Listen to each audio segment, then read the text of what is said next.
The understaffed Albuquerque Police Department is about to add more officers to its ranks, and they're coming from all over New Mexico and already have years of experience, some from right across the hall at BCSO.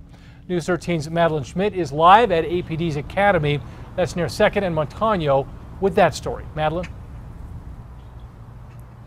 Yeah, well, Dean, the Bernalillo County Sheriff's Office Union says upwards of 20 deputies are seriously considering switching sides and joining APD before the year ends. The sheriff admits that's a concerning thought and that the county needs to do something to stop that from happening.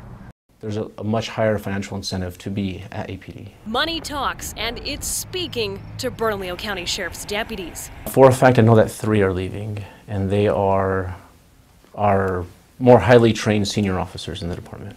According to Union President Chris Toledo, come Monday, 3 co-workers will begin the Albuquerque Police Department's Lateral Academy.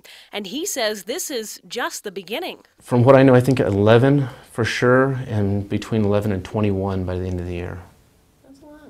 That's a lot of people. He says the lateral package APD is offering is really sweet. A huge bump in pay, meaning a better retirement, a bonus, and other incentives. Had you heard that before? Not 20. Until I mentioned that? I've heard several people, but not 20. That's the first I've heard of it.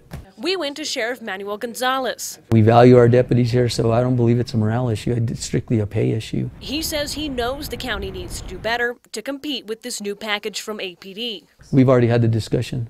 When was that? Last week. Last week? Last week I met with the county manager.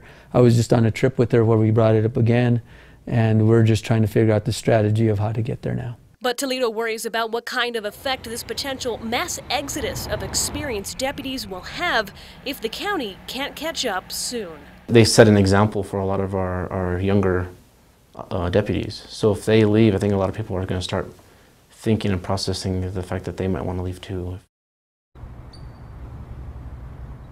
Now, next week, when the Sheriff's Department graduates 28 cadets of its own, factoring in the deputies that are leaving for APD, that department will be just about fully staffed. Dean, back to you. All right, Madeline, thank you. Now, we reached out to APD for more information on its upcoming academy, like how many officers are coming and from which departments. We did not get an answer.